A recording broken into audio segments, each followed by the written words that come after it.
और कांग्रेस ने 2024 में होने वाले लोकसभा चुनाव के मद्देनजर मैनिफेस्टो कमेटी का गठन किया है।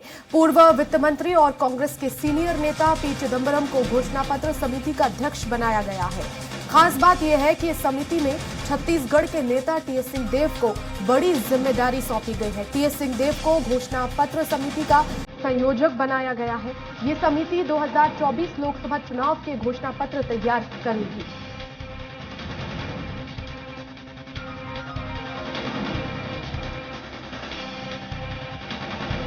तो पूर्व मंत्री टीएस सिंहदेव को बड़ी जिम्मेदारी दी गई है पार्टी की तरफ से।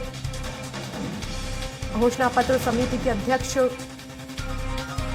जो है वो उन्होंने बड़ी जिम्मेदारी दी है। और दिलीप हमारे साथ लगातार बने हुए हैं। दिलीप, टीएस सिंहदेव को बड़ी जिम्मेदारी दी गई है, उनके नेतृत्व में आगामी लोकसभा चुनाव में जो घोषणा पत्र होगा पार्टी का वो तैयार होगा।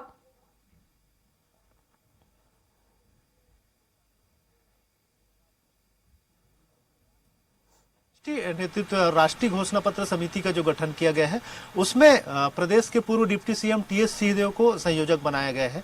और कहीं न कहीं क्योंकि 2018 के जो घोषणा पत्र चुनाव समिति का जो बनाए गए थे, यहाँ छत्तीसगढ़ की बात करें तो उनके अध्यक्ष रहे हैं टीएस सिंहदेव। और उन्होंने जो घोषणा पत्र बनाए थे उसका काफी सकारात्मक नतीजा आया था 2018 में। और कहीं न कहीं कांग्रेस सरकार बनाने में सफल हुई थी। और बहुत सारी जो योजनाएं हैं, चाहे किसानों के कर्जा माफी का मामला हो या बिजली बिल हाफ का मामला हो, और बहुत सारी जो योजनाएं इन्होंने बनाई थी उसका खासा असर पड़ा था लोगों पर कि 15 साल के रमन सरकार को पलटकर सत्ता में वापसी की थी कांग्रेस ने। तो कहीं न कहीं घोषणा पत्र में उनकी बड़ी भूमिका रही थी। इसको राष्ट्रीय नेतृत्व स्वीकारते हुए कि लोकसभा चुनाव है, काफी अहम है, इसलिए जो कांग्रेस की 16 सदस्यीय घोषणा पत्र लोकसभा के लिए घोषणा पत्र कमेटी बनाई गई है, उसमें इनको विशेष जगह दिया गया है। इनको कन्वीनर के रूप में, संयोजक के रूप में जगह दी गई है। तो कहीं न कहीं इनकी एक बड़ी भूमिका रहेगी कि 2024 के लोकसभा चुनाव के लिए किस तरह से राज्यवार कहाँ क्या जरूरत है उसके हिसाब से कैसे घोषणा पत्र तैयार किए जाए। और इनमें क्योंकि एक संयोजक के रूप में भूमिका निभाएंगे तो इनकी काफी महत्वपूर्ण भूमिका रहेगी। और मुझे लगता है कि जिस तरह से 2018 में इनकी बड़ी भूमिका रही है छत्तीसगढ़ में घोषणा पत्र के निर्माण में, वो बड़ी एक भूमिका, बड़ी जिम्मेदारी निभा सकते हैं 2024 के लोकसभा चुनाव के लिए कांग्रेस की घोषणा पत्र बनाने में। तो कहीं न कहीं इसको मद्देनजर रखते हुए उनको ये बड़ी जिम्मेदारी दी गई है। जी वर्षा।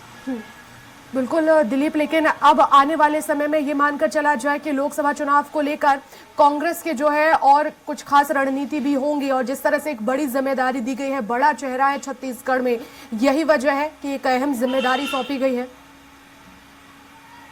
जी बिल्कुल वर्षा, क्योंकि लगातार अब कांग्रेस लोकसभा चुनाव की तैयारी में जुट गई है पूरे देश भर में। जैसे इंडिया अलायंस के साथ, गठबंधन के साथ वो काम तो कर ही रही है, साथ ही साथ कांग्रेस अपने आप को मजबूत करने के लिए लगातार प्रयास कर रही है। हालांकि साउथ, दक्षिण भारत में इनकी स्थिति थोड़ी सी बेहतर हुई है, कर्नाटक में इनकी सरकार है और जिस तरह तेलंगाना में अभी सरकार बनी है, तो कहीं ना कहीं कांग्रेस दक्षिण भारत में स्थिति इनकी मजबूत हुई है। लेकिन जिस तरह से हिंदी पटल राज्यों में इनका थोड़ा सा नुकसान हुआ है, लगातार अभी देखिए 5 राज्यों के जो चुनाव हुए हैं उसमें 3 प्रमुख राज्य, राजस्थान, मध्य प्रदेश और छत्तीसगढ़ में कांग्रेस की हार हुई है। लेकिन हालांकि वोट बैंक के दृष्टिकोण से देखा जाए तो वोट प्रतिशत अच्छी रही है कांग्रेस के। छत्तीसगढ़ की बात करें तो छत्तीसगढ़ में पिछले चुनाव में 43% वोट प्रतिशत रहा है इनका, जो इस चुनाव में भले इन सत्ता से बेदखल हो गए हैं, हार गए हैं, लेकिन फिर भी उनकी वोट प्रतिशत में महज 1% ही कमी आई है। 42% अभी भी रहा है वोट प्रतिशत इनका।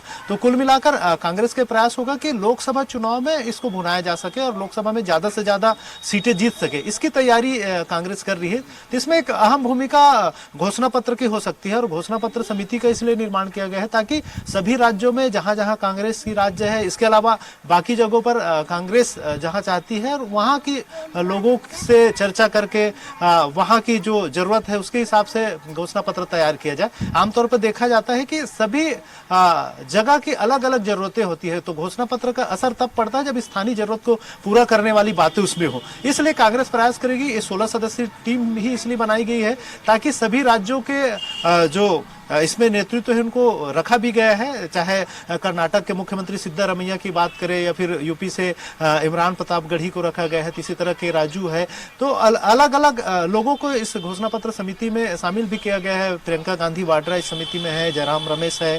तो कहीं ना कहीं कांग्रेस चाहेगी कि पूरी एक निचोड़ सभी राज्यों को फायदा पहुंचाने वाला और सभी राज्यों को की जो मांग है उसके दृष्टिगत लोगों तक पहुंचे, इस तरह के घोषणा पत्र तैयार करने का एक प्रयास होगा। जी बिल्कुल, बहुत शुक्रिया दिलीप तमाम जानकारी के लिए।